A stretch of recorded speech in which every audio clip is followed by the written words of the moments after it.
Baik, bismillah, assalamualaikum warahmatullahi wabarakatuh. Jumpa kembali bersama Henry Majid. Pada konten kami kali ini, kami akan membahas mengenai Pilpres 2024 kembali. Mengenai Anies Baswedan dibandingkan dengan capres-capres yang nomor 2 dan juga nomor 3, Prabowo dan juga Ganjar Pranowo. Dalam penilaian kami sebagai relawan tanah air Republik Indonesia mendukung Anies Baswedan dengan semangat, dengan penuh militansi, tanpa diiming-imingi uang, tanpa diberikan satu kelengkapan atribut kampanye, tapi kemudian karena kami punya militansi dan semangat yang membara-bara untuk memenangkan Anies Baswedan, kami memutuskan untuk memilih Anies Baswedan. Bisa dibedakan siapa pemimpin ideal di antara ketiga capres yang sedang bertarung pada perhelatan Pilpres 2024. Yang menarik di kolom komentar yang di YouTube kami menemukan bahwa adanya satu buzzer yang menyerang pribadi Anies Baswedan, bahwa mengatakan Anies Baswedan bukan penduduk asli Indonesia. Anies Baswedan bukanlah sebagai pribumi, bukanlah sebagai keturunan Indonesia.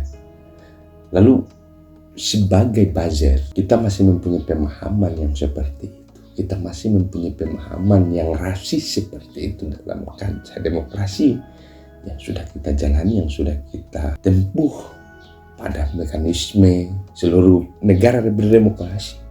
Masih ada rupanya para buzzer yang menyerang pribadi Anies Baswedan, bahwa Anies Baswedan sebagai pribumi Indonesia. Hey, Anda itu belum tentu orang tua Anda adalah pahlawan nasional. Belum tentu kakek buyut Anda adalah pahlawan nasional.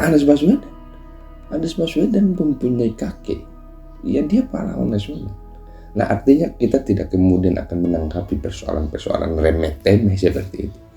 Hanya kan buzzer ini, kita kan terlalu juga menafikan diri kita terlalu menafikan diri bahwa kita tidak mau mengakui Anies Baswedan, oleh karena dia adalah orang cerdas yang dia adalah pemimpin ideal bangsa ini. Saya teringat pada salah satu politisi nasional kita, Budiman Sujatmiko. Saya bilang, beliau mengatakan bahwa kalau memilih capres dan wakil presiden tahun 2024 ini, silakan Anda membandingkan mana yang dibutuhkan oleh bangsa ini selama 20 tahun ke depan.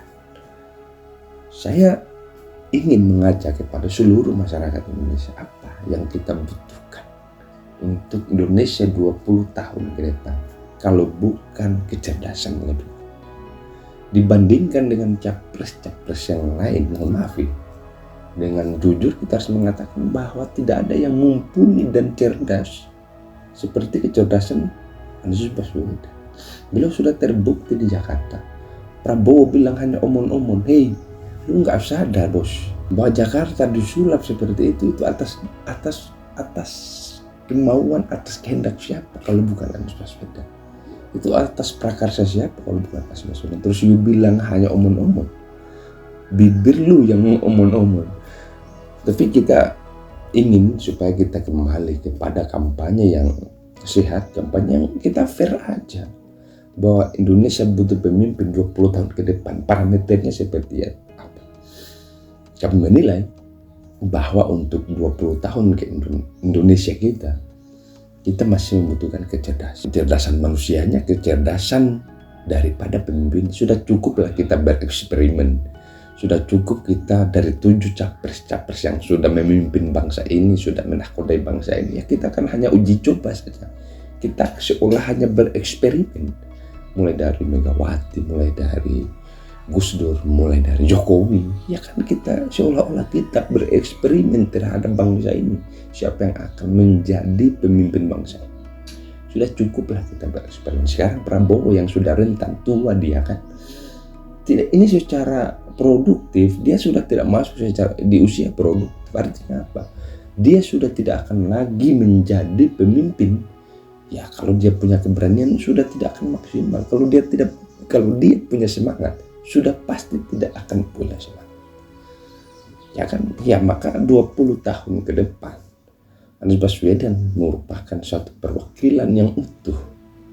Tidak hanya saja persoalan kecerdasan, tapi dia turun juga ke masyarakat. Anies Baswedan kawan-kawan, dia menemui tenaga honorer, dia menemui tenaga medis, dia menemui petani. Yang lain sibuk pada lari-lari dan juga hanya sibuk joget-joget. Ini apa ini yang dibutuhkan oleh negara Indonesia 20 tahun ke depan? Ini sudah pasti tidak. Ya kalau 20 tahun tidak Prabowo, kalau 20 tahun ke depan Prabowo tidak ada yang jamin bahwa dia akan masih hidup. Kita butuh orang yang masih hidup, kita butuh pemimpin yang kira-kira masih bisa hidup dan menikmati 20 tahun ke depan. Kalau Prabowo mungkin kayaknya sudah tidak lagi. Tapi kita tidak mendoakan yang tidak Prabowo. Tapi kita ingin realistis, kita ingin supaya bangsa ini maju ke peradabannya, maju ke depan. Supaya kita tidak tertinggal jauh dari negara-negara lain. Negara-negara tetangga kita sudah pada maju, sudah pada berkembang, sudah angka pengangguran sudah tidak ada. Karena kita harus ke situ.